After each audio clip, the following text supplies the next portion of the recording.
Your DNA is probably already in a database. You didn't have to provide a sample or give consent, but the unique sequence of A's, T's, G's, and C's that make you you are searchable nonetheless. Huh? So if you committed a heinous crime and left a bit of your DNA, law enforcement could search it in a database and identify you. This video includes a discussion of serious crimes, which may be disturbing for some viewers, so I wanted to let you know that up front. But I think it's necessary to talk about these crimes in some detail for reasons that will become apparent. Can you stand up? Why, is any toes in it? In the small town of Visalia, California in the mid-1970s, one of the state's most prolific criminals got his start. He repeatedly broke into houses and stole small items like cash, coins, and jewelry. He was dubbed the Visalia Ransacker, but soon his crimes escalated. Uh-oh. 6 months later, in 1976, he moves up to Sacramento, and over the course of the next 3 years is moving all across Northern California, committing numerous sexual assaults, over 50 sexual assaults. Here, he was called the East Area Rapist. The police are saying lock up tight. Sacramento's infamous East Area Rapist may still be in town. Jesus! And then in 1979, he moves down to Southern California, starting in Santa Barbara, and starts killing. And he was known as the original Night Stalker in Southern California. Variously known as the East Area Rapist and the original Night Stalker, these were brutal, meticulously planned crimes that spanned numerous California counties between 1976 and 1986. Police believed that all of these crimes were committed by the same person, now known as the Golden State Killer. How was it known that these were committed by the same person? Investigators were relying on MO. MO, modus operandi, is basically how a criminal will commit a crime. I was wearing some type of a mask or a hood. I was wearing shorts and a t-shirt. The Golden State Killer had a very distinctive MO. What he would do is he would break into a house with a gun, a house with a man and a woman. He would tie them up, tell the man, I'm going to put plates on your back. If I hear those plates move, I'm going to kill your wife and then kill you. Take the wife into another room and sexually assault her. Then he would go through the house no toes here. However much time, eating, stealing stuff, stealing little things or whatever. Eating? And then he would leave. How was he not caught based on fingerprint evidence? Well, he didn't leave his fingerprints. He always wore a mask. He always had gloves on. This was an offender that did everything to prevent himself from being caught. The Golden State Killer has been linked to at least 12 murders, 50 rapes, and a string of burglaries throughout California. Jesus! Derek, how's it going? How you doing? Good, good. So we supply DNA sequencing solutions to the forensic laboratories that process crime scene DNA. At a crime scene, there's typically less than a nanogram of DNA left, and it's usually degraded. Right, so it breaks down. DNA. Why is there so little at a crime scene? A nanogram? Yes. That's insane. Yes. There's no accident that he stops in 1986. 1986 is when the first DNA case of a murder was a little case weird. is actually solved. Yeah, it was a with little weird. DNA. I agree. And I think he's following that, and he's saying, you know what? What I'm doing here, I'm leaving. Guys, I'm not gonna comment much on this. I just feel like if I were to run an interview, I'd use, I don't know, maybe a tripod. But guys, it just feels weird. Like that's a good story. Tell me about it. Yeah, okay, that's pretty good. Tell me more about this. I don't know. It feels kind of odd, man. I can't do this anymore. What? Who cares? Investigator Paul Holes tracked the Golden State Killer for decades. He couldn't account for DNA technology, and that really was his big mistake. That was the critical mistake. He left his DNA all over California, and it turns out that 3 of the cases, I had 3 sexual assault kits, and that's where I got the Golden State Killer's DNA from Northern California. But having the unknown killer's DNA wasn't enough. They needed to match it to... Wait. Guys, is that DNA with a known sample? This is CGI, right? In 1990, the FBI started work on what would become a national genetic database. It mainly stores DNA profiles from convicted criminals and persons of interest. It's called the Combined DNA Index System, or CODIS for short. In each of your cells, there are 23 pairs of chromosomes, one from your mom and one from your dad. And at particular places on some chromosomes, there are short sections of DNA that repeat. Like AATG, AATG, AATG, and so on. These are called short tandem repeats, or STRs, and different people have different numbers of repeats. Forensic labs produce STR profiles by counting up the number of repeats at each location. Initially, there were only 13 places on the DNA where STRs were counted, but in 2017, that was expanded to 20. It feels to me like that's not that much information. Yes. It isn't. But the chances of two people having the exact same number of repeats at all locations is incredibly small. My brother is playing video games. The CODIS database now contains over 18 million STR profiles. Golden State Killer's DNA profile has been up at the National DNA database that's run by the FBI called CODIS since 2001 and has been searching ever since with no hits. We did Interpol searching, trying to search other countries' DNA databases, thinking, well, maybe he came from out of the country. That's why, after all this time, this is we have interesting. I'm yet enjoying this to a lot. be able to identify him. And obviously, we didn't get any hits. But genetic sequencing technology was advancing rapidly.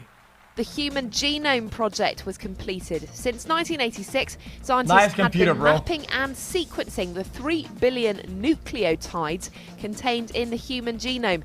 It's anticipated that soon private companies began offering genetic tests directly to consumers, and they provide far more genetic data than what's in the CODIS database. I traveled to Houston, Texas to visit Family Tree DNA headquarters. Well, guys, I guess I always wondered, what am I?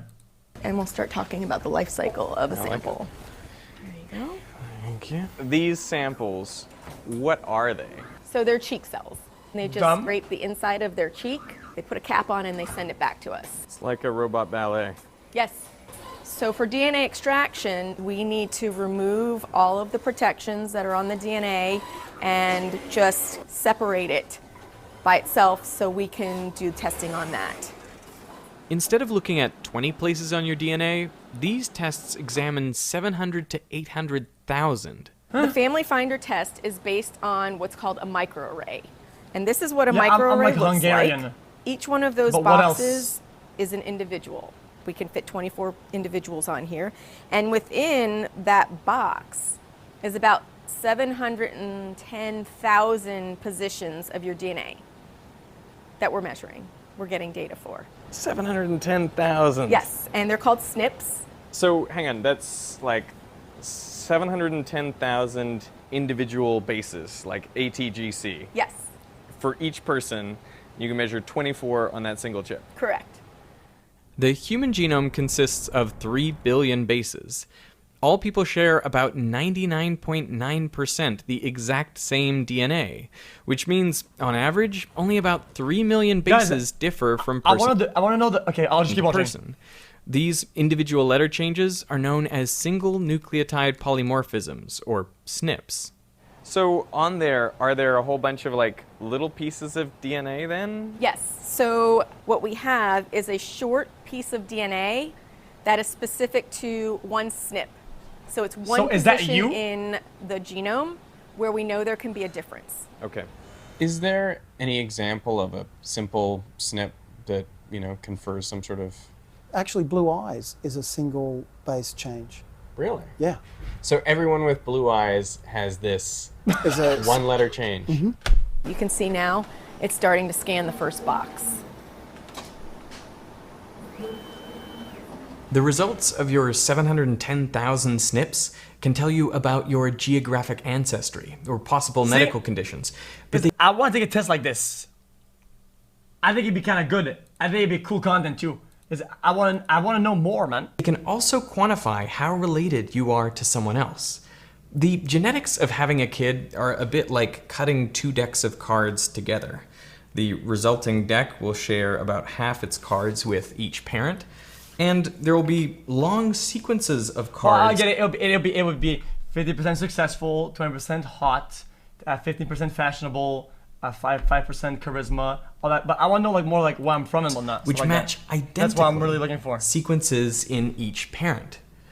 Now, if this deck has a kid, well then its offspring will share only about a quarter of its cards with each grandparent, and the sections of identical cards will be shorter. And this is how it works with DNA. The more closely you're related to someone, the more DNA you share, and the longer the blocks of identical DNA are. But to compare the DNA of two people, you don't need to read every letter. The SNPs are sprinkled throughout the DNA roughly every 2,000 bases. So if you find long sections where the SNPs match up, you can bet that the DNA in between is identical too. By comparing hundreds of thousands of SNPs sprinkled throughout the DNA, you can see where these identical blocks start and stop, and so how much total DNA is shared. Everywhere that is highlighted in blue is where I share DNA. With your father? With my father, which is exactly what you expect, because I should share DNA with him everywhere, because he gave me 50% of my DNA. So this is a second to third cousin. I have no idea who this person is. And you can see here, we are definitely not as closely related as me and my dad, because where the blue is, those are the only regions of the chromosome where we share DNA. We all know that these genetic tests can help identify our relatives. But the question is, can you do the same thing with law enforcement databases? Can you identify family members using the CODIS database? You can, and it's only limited to really first order and second order relatives. That means if I'm looking for the Golden State Killer, I'm looking for either his father, his brother, or his son. We did that over and over and over again with no hits. Why is it so limited? Because you've only got 23 loci. If you want to do proper kinship analysis, you need to have more points assessed on that genome to see how related you really are. We know the answer is behind a locked door, and the answer is behind the locked door of 23andMe and Ancestry.com. We know that they have millions of profiles. Somebody Hungarian family name, but never knew you actually are half Hungarian. Yeah, I don't speak Hungarian. It's just my grandfather. Can you say anything in Hungarian, please? No.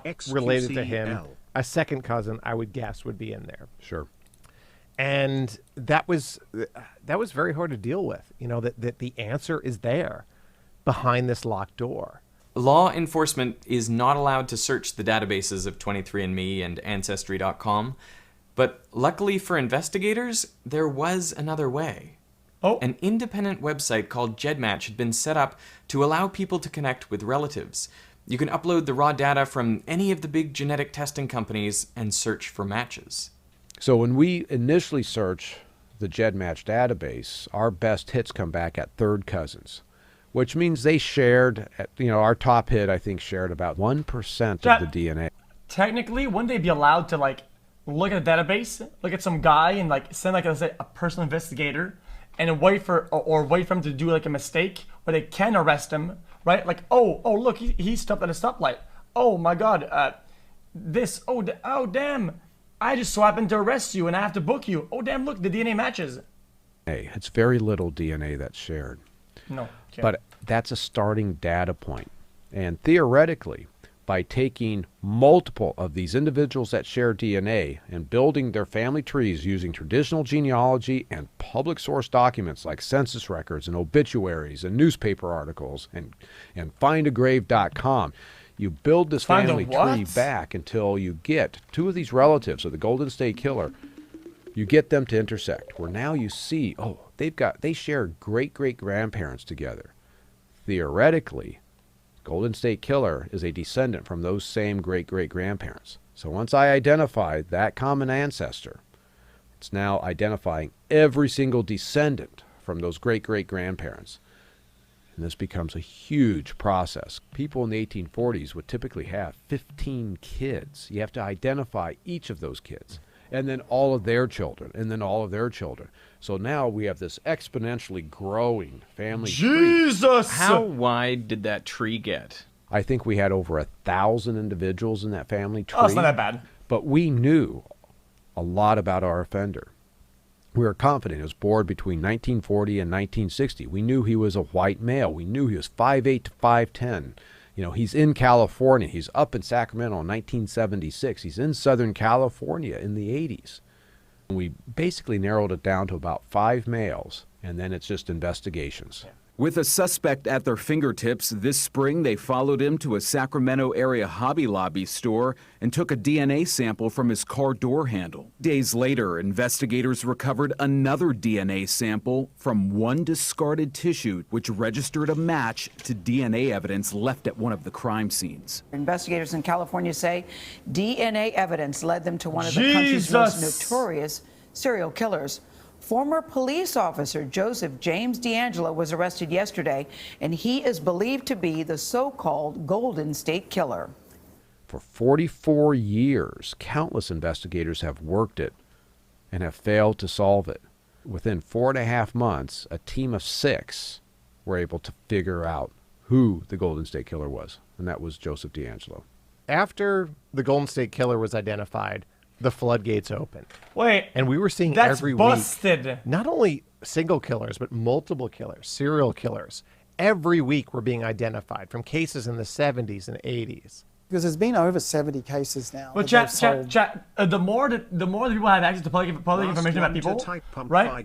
They won't need it. They technically won't need like teams of like really hardcore investigators to do it. They could have a system really do it on its own. This way. Right. And they continue to solve them at a fairly regular rate. And I think... Presumably that rate's just going to increase. Yeah. And there's going to be more. Uh-oh. Because it's working, and we are going to, help find these people. But the scary thing is, in the US, you have 100,000 cold case murders with DNA. You have more cold cases, but the ones with DNA is estimated about 100,000. There's roughly about 650,000 sexual assaults. Cold cases with DNA. This seems like a real paradigm shift. It is. Multiple law enforcement agencies have said that this is the most revolutionary tool they've had since the adoption of the fingerprint. With traditional DNA, it required getting a sample from the actual individual. It's a one-to-one type of process. And so these offenders who, let's say they have committed crimes and haven't been caught, and they're just living their life, and they're thinking, well, my DNA has never been taken from me. So I may have left DNA in a case that I committed back in 1975, but they've never gotten my DNA. They won't find me. But now, well, we don't have to rely upon that. Somebody distantly related to that offender has put their DNA into a database, and they have to start getting nervous because that's outside of their control. They can't account for a third cousin and what that third cousin is doing. And so they start getting nervous. And I've kind of wondered how many of these individuals recognize that law enforcement is eventually going to be knocking on their door as a result of a third cousin putting their DNA in the database. Each person who uploads their information to a database illuminates the identities of hundreds of other people around them. Parents, siblings, aunts and uncles, and cousins. A study by Ancestry DNA found the average person... what if when you were born, you got a fingerprint and a DNA sample, right? And it was all put in the database. In the UK has 175 third cousins. And it doesn't stop there. The DNA in one person will be shared by hundreds of people yet to be born. Children, grandchildren, somebody said, like cattle, Pac-Man. Nieces and nephews and cousins once or twice removed.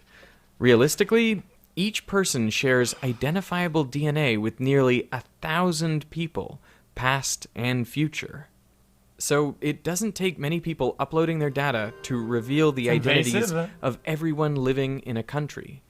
Back in 2018... Okay, but wait, guys, I'm interested, but it's okay. I'm sorry for pausing, but people say it's invasive, but what is the downside? I'm just wondering, I'm trying to learn, what is a problem with them having, let's say, your DNA or whatever? What is something that people are afraid? Because I don't know. We have a privacy of what? Guys, privacy of what?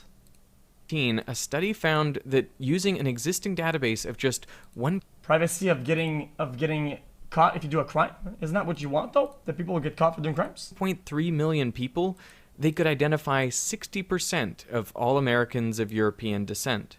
And they estimated with a database containing just 2% of the population, you could find a third cousin or closer match in 99% of cases. DNA storage is one of the things that we have that is really unlike anything else. If you look inside, this is at minus 20 degrees Celsius. That keeps the DNA good for a long time? We have DNA samples in here that are probably about 15 years old. How many samples are stored in there? Just over 2 million. Whoa! Yeah. So the capacity is just over 2 million. 2 million people's DNA stored in this one small room. Man, hope you're doing fine. Wow. Keep doing what you're doing, xQcOW. By 2021, over 30 million people worldwide have taken a direct... Okay, I understand the concerns now. I understand the concerns. You were saying, what if your employer learned that one of your relatives or one of your cousins is somebody who did something really bad, and then you get denied a job because you're closely related to somebody, and they want to deal with the possible fallouts? I understand. I could see that as a problem. To consumer genetic test, the majority of which are through Ancestry and 23andMe, which do not currently work with law enforcement. What? But family... What? That's not the issue? Oh, okay. What is the issue then? Family tree DNA does. If you ask Americans, should we have a national database where everyone's logged in it? Oh, that's their DNA. Yeah, by their DNA. That's my question. Most Americans will be somewhat uncomfortable or potentially very uncomfortable with that. But we're kind of sleepwalking into that scenario. There are some people who are concerned with privacy. If anyone chooses or decides that they do not want their results to be used for law enforcement matching, they can remove themselves from that. I do worry about genetic information being used to discriminate against someone. My biggest thing is health insurance. I worry about if you have somebody's DNA profile, deleting and some laws enacted, it's in the wrong hands, and they say I mean, like, guys, this isn't fucking 1960 anymore, dude. I don't think there's such a thing as deleting. This person has a proclivity, they're headed towards Parkinson's, they're headed towards this, they're headed towards that, and then rates skyrocket. What? That's the biggest place that I see as a privacy concern. Once your genetic information's out there, it's out there. It's not like a credit card where you can get a new one. Yeah, you're giving away something that you don't know what it can do. Well, yeah, our information isn't ours in the first place. Like, right. Our information... Missed it. What did the guy say? I wasn't listening. Concern. Rates skyrocket. Parkinson's. They're headed. This person has a proclivity. They're headed towards Parkinson's. They're headed towards this, headed towards that, and then rates skyrocket. That's the biggest place that I see. More? And I worry about if you have somebody's DNA profile and some laws enacted, gets into the wrong hands, and they say that this person has a proclivity, they're headed towards Parkinson's, they're headed towards this, headed towards that, and then rates skyrocket. That's the biggest place that I see as a privacy concern. Oh, that's bullshit. Once your genetic information's out there. I understand now. What it can do. Well, yeah, our information isn't ours in the first place. Like, right. Our information is shared. Yes, with your relatives. Yes. And although you may be adverse to this sort of thing, if they've already done it, insurance is so fucking scam. There. In society today, you very clearly have two camps. There are those that are very comfortable having their genome available to be able to be searched for law enforcement purposes, and there are others that are not comfortable at all. And that's okay. The problem is, of course, those people who don't want theirs to be searchable could have their DNA uploaded inadvertently by their relatives. Do you know what I mean? So, like, if I don't want my DNA to be searchable by law enforcement, but my sister uploads hers, he's done so. Almost as good as me doing it myself. Right now, Family Tree DNA's policy is we will only accept samples from law enforcement. It narrows the search. Under certain circumstances. It has to be a sexual assault, identification of remains, DNA recovered from the scene of a homicide. And we also do child abductions. So if there's a child that's kidnapped and there's DNA evidence, we will process the DNA so they can try to find out who the abductor is. Those are the only cases that we will accept. Got it. Unfortunately, now GEDmatch has flipped off the switch. And GEDmatch has actually said that you're not allowed to have your information searched without opting in. Right. Was that decision by GEDmatch a direct result of this Golden State Killer case? No, it wasn't. No. You want to tell the story? You know, it had to do with a Utah case. Where an elderly woman was playing the organ in a church.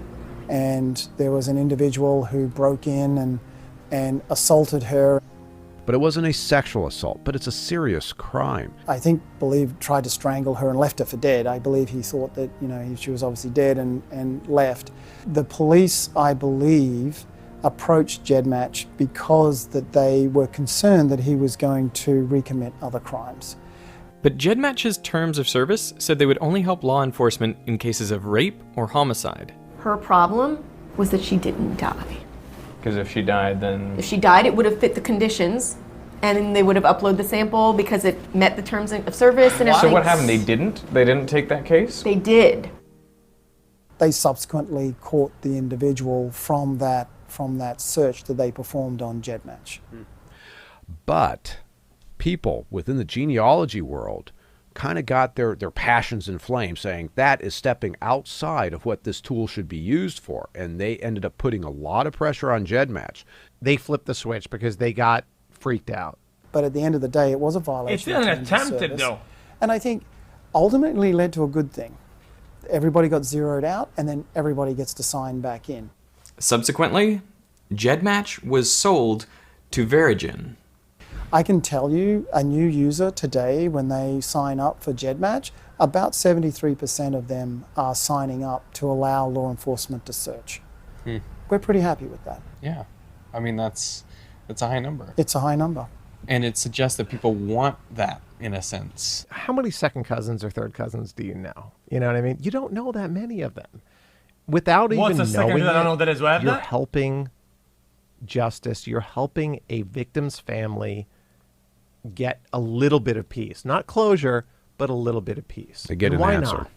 Partly, you could make an argument that if you want to be an activist helping catch criminals, one of the best things you can do is like encourage everyone you know to be tested and put in the database. Correct. And, you know, there are millions of people who have tested at other companies that are not working with law enforcement. And if they want to help, all they have to do is download their raw data and they can upload it for free into our database. I absolutely believe what if you sign in a up and you send somebody right else's privacy, DNA instead? But I also absolutely believe and we you would have do a right a not to crime get murdered or sexually assaulted, and they get framed. or be part, you know, having violent crimes committed against us. There has to be an equal balance. That scale of my privacy has been taken because of a third cousin has been identified versus a mother who's talking about her daughter has been murdered. That scale is way the hell like this. Wait a minute. Doing crimes are illegal too. We're at a point now where you think somebody who's going to do a robbery or a kill is above sending the wrong information? In many ways, technology has kind of outstripped where the laws are. I truly believe that ultimately this tool and all the concerns with it will probably end up in front of the nation's Supreme Court, and there will be a decision. My bottom line message, if you're going to make a decision, if there's going to be laws restricting law enforcement to use it, make sure that you're making an informed decision and not assuming what it is based on its DNA and genetics and law enforcement. Assuming is what we do, though. It really isn't what you think it is. I got to keep a couple million people happy so that I have access to the identities, kind of, in a sense. In a sense, right? Of millions, hundreds of millions of people. Right. And that's a pretty selective sample. These are people who are willing to give up information. Yes. Guys, that was a good video. Guys, I enjoyed it. It's pretty much over at this point. I want to know what that was about, and it was good though. I actually enjoyed it. Thanks for linking it. Okay, that was actually good though.